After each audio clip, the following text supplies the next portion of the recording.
రాష్ట్రంలో ఈ మాదక ద్రవ్యాల విషయం వస్తే ఈ స్కూల్స్ దగ్గర సరౌండింగ్ లో ఉన్న కూల్ డ్రింక్ షాప్ లో కానీ దాంట్లో కానీ మరి ఏ మత్తు పదార్థం కలుపుతున్నారో తెలియదు కానీ ఆ మత్తు పదార్థం ఇచ్చి ఆడపిల్లలకు ముఖ్యంగా వాళ్ళకి షాప్కి వెళ్ళి కూల్ డ్రింక్ తాగితే దాంట్లో ఏదో కలిపి వాళ్ళని అలవాటు చేసి వాళ్ళ ద్వారా మిగతా ఆడపిల్లలను కూడా అట్రాక్ట్ చేసి దాని ద్వారా వాళ్ళని ఎక్స్ప్లాయిట్ చేసే పరిస్థితి ఉంది అధ్యక్ష. దీని మీద మంత్రి గారికి ఆ చుట్టుపక్కల ఉన్న పోలీస్ స్టేషన్ లో వాళ్ళకి కౌన్సిలింగ్ ఇచ్చి ఆ యొక్క స్కూల్స్ మీద ఒక నిఘా వేయాల్సిన అవసరం ఉంది అధ్యక్ష. రెండో పాయింట్ ఏంటంటే గాంజా తగ్గుముఖం పట్టింది కానీ వాటి మీద ఏమాత్రము ఈజీగా తీసుకోకుండా దాని మీద ఇంకా కఠిన చర్యలు తీసుకొని వాళ్ళ మీద ఈ పెడ్లర్స్ మీద కఠినమైన కేసులు బుక్ చేయాల్సిన అవసరం ఉంది అధ్యక్ష.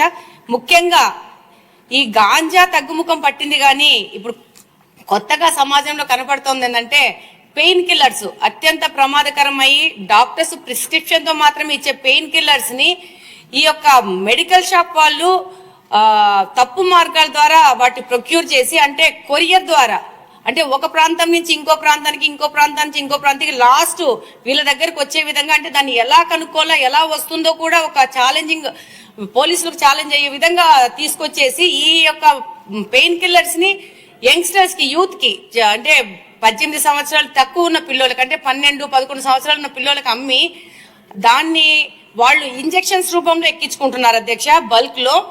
దానివల్ల వాళ్ళ ఆరోగ్యం దెబ్బతింటా ఉంది. ఇంట్లో వాళ్ళు తల్లుల దగ్గర వాళ్ళని కొట్టి వాళ్ళని హింసించి కూడా డబ్బులు దొంగతనం చేయడం కానీ వాళ్ళని హింసించి తీసుకుపోవడం జరుగుతుంది వీటిని కొనుక్కోవడానికి. రెండో విషయం ఏంటంటే ఈ యొక్క పెయిన్ కిల్లర్స్ వాడడం వల్ల దాన్ని ఒక గ్రూప్ ఒకటేసారి ఒకటే ఇంజెక్షన్ లో ఎక్కించుకోవడం వల్ల దానివల్ల అంటువ్యాధులు కూడా ప్రబలే అవకాశం ఉంది అధ్యక్ష. మరి దీన్ని హోమ్ మినిస్టర్ గారు ఎలా కంట్రోల్ చేస్తారో దీన్ని మెడికల్ షాప్స్ మీద ఎలా రైడ్ చేస్తారో మళ్ళీ కొరియర్ సంబంధంగా వస్తున్నాయి కాబట్టి దాని మీద ఎలా తీస్తారనేది వాళ్ళు సంపూర్ణంగా దాని మీద ఒక విశ్లేషణ చేయాల్సిన అవసరం ఉంది అధ్యక్ష. ముఖ్యంగా ఇప్పుడు గాంజా వీటన్నిటికంటే ముఖ్యంగా ఈ పెయిన్ కిల్లర్స్ కన్జంప్షన్ ఎక్కువ పెరిగిపోయింది. దీన్ని కంట్రోల్ కూడా చేయడం కూడా చాలా కష్టం అయిపోతుంది. దీన్ని మంత్రి గారి దృష్టికి తీసుకెళ్తున్నారు అధ్యక్ష మీ ద్వారా. థ్యాంక్ యూ అధ్యక్ష. మీ నియోజకవర్గం వరకు ఏం చేయాలో మీరు కూడా ప్లాన్ చేసుకోవచ్చు, అన్ని మంత్రి గారి మీద కాదు. శ్రావణ్ గారు సమయం చాలా తక్కువ వస్తే మళ్ళీ ఏంటి మాధవ్ గారు మా పరిధిలో ఎస్పీ గారి దగ్గరికి వెళ్ళి కంప్లైంట్ ఇవ్వడం జరిగింది, బాధితులను కూడా తీసుకెళ్లి చూపించడం జరిగింది. కానీ ఇది ఒక కాన్స్టిట్యున్సీ లెవెల్లో మా లెవెల్లో చేసే విషయం కాదు అధ్యక్ష. అంటే ఇప్పుడు తాడిపత్రి నుంచి ప్రొద్దుటూరు వచ్చి ప్రొద్దుటూరు నుంచి కడపకు వస్తోందంటే ప్రభుత్వ పరంగా దీని మీద కఠిన చర్యలు తీసుకోవాల్సిన అవసరం ఉంది. మా తాహెత్తుకు మించిన సమస్య అధ్యక్ష ఇది.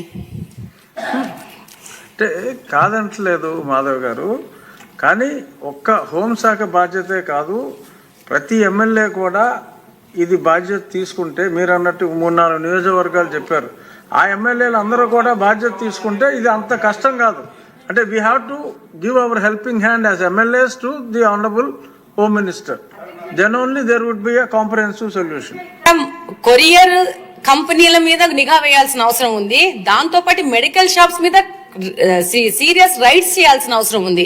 వాళ్ళు ఏ విధమైన బిల్లులు లేకుండా వీటిని తెచ్చుకుంటున్నారు కాబట్టి ఇది పెద్ద సమస్య. ఇప్పుడు ఏంటంటే గాంజా అంటే ఒక చోట కూర్చొని చేయడం అవుతుంది. ఇదేముంది, ఒక ఇంజెక్షన్ తీసేసుకొని పెట్టుకుంటే ఆ రోజుకి అయిపోయా. దాదాపు దీని మీద కొన్ని వేల మంది పిల్లలు ఎఫెక్ట్ అవుతున్నారు. అది కూడా దారిద్ర్య రేఖన కింద ఉన్న పిల్లలు, పని చేసుకున్న పిల్లలు, డబ్బులు లేని పిల్లలు, వీళ్ళు దాని మీద అడిక్ట్ అవుతున్నారు. దానివల్ల చాలా సమస్యలు పెరుగుతున్నాయి అధ్యక్ష. అనిత గారు